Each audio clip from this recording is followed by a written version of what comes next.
Hello students, welcome to my channel. हम लोग हैं एरोडो सॉल्यूशन सीरीज़ में और सॉल्व करेंगे मैकेनिक्स से प्रॉब्लम 1.21। स्टार्ट करते हैं। At the moment t equal to 0 a particle leaves the origin and moves in the positive direction of the x axis. Its velocity varies with time as v equal to v naught 1 minus t by tau, where v naught is the initial velocity vector whose modulus equals to v naught equal to 10 centimeter per second, tau equal to 5 seconds. Find first the x coordinate of the particle at the moments of time 6, 10 and 20 seconds. Second, the moments of time when the particle is at the distance 10 centimeter from the origin. Third, the distance s covered by the particle during the first 4 and 8 seconds. Draw the approximate plot of distance. Situation ये है कि एक particle है जो कि x axis के along move कर रहा है। उसका वेलोसिटी हम लोग को टाइम के फंक्शन में गिवन है। इनिशियल पोजीशन गिवन है, t 0 पर x का वैल्यू 0 है।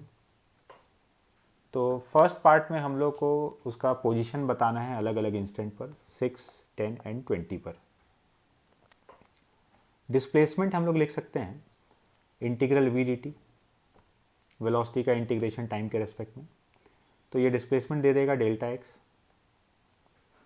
तो ये अपने पास वेलोसिटी का एक्सप्रेशन हो गया। इसमें v नॉट और टाउ का वैल्यू सब्स्टिट्यूट कर चुके हैं हम लोग।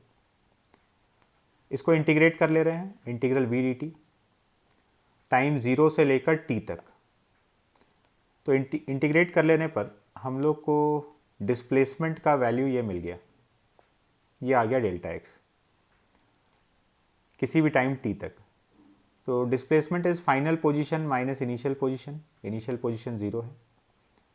तो ये अपने पास position as a function of time आ चुका है।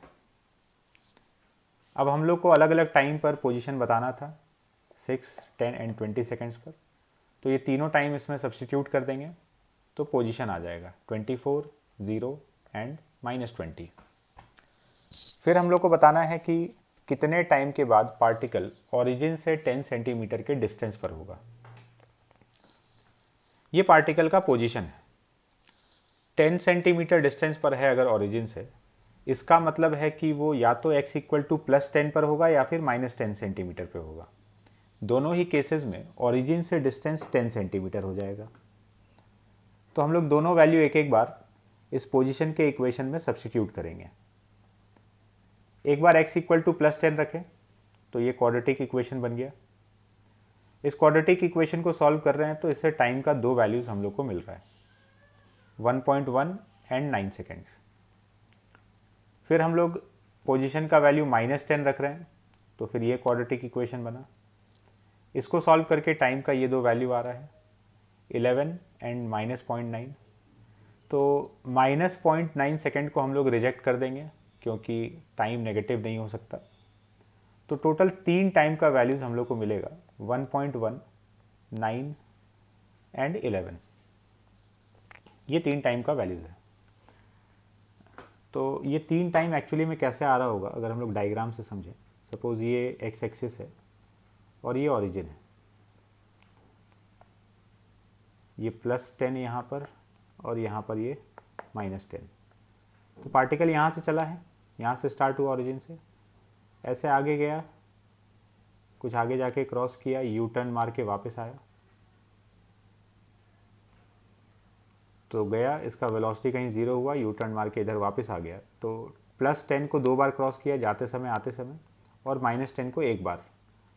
तो वही 3 टाइम का वैल्यू हम लोग को मिल रहा है।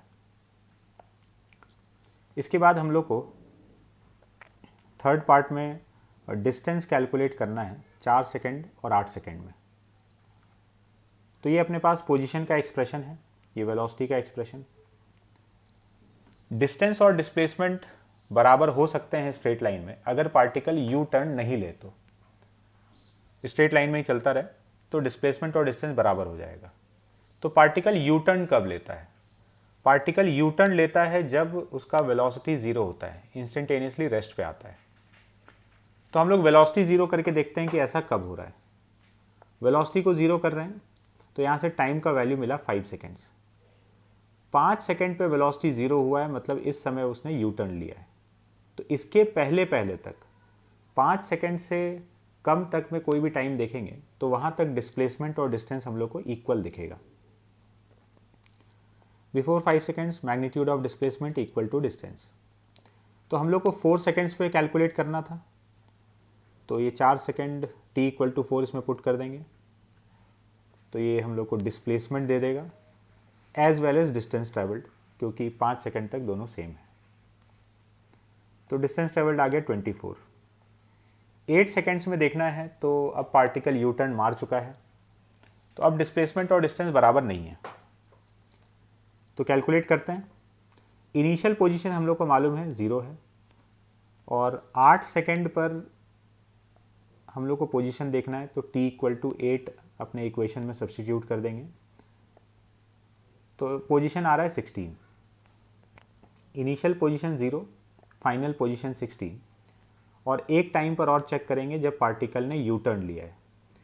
t इक्वल टू 5 सेकेंड पर वेलोसिटी 0 है और उस समय पोजीशन है 25।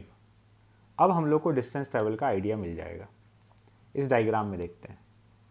t इक्वल टू 0 पर पार्टिकल यहाँ है, t इक्वल टू 5 सेकेंड पर पार्टिकल का पोजीशन है 25 और वेलोसिटी 0 है, और t इक्वल टू 8 सेकेंड पर इसका पोजीशन है 16।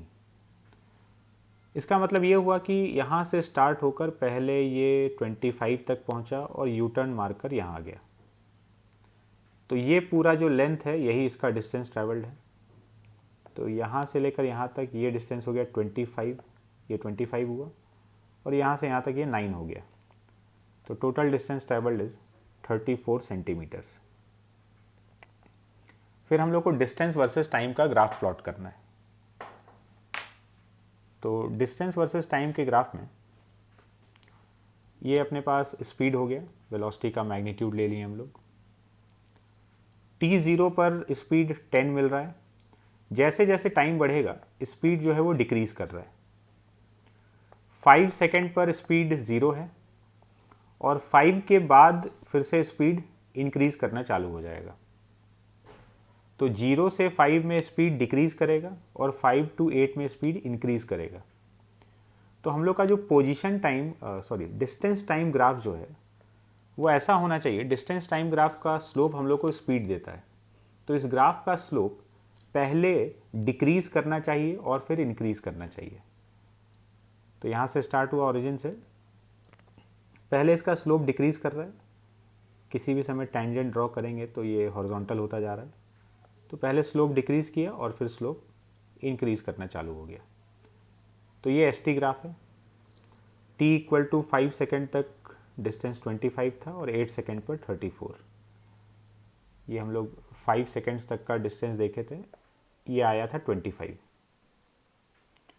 तो ये अपना डिस्टेंस वर्सेस टाइम का ग्राफ हो गया।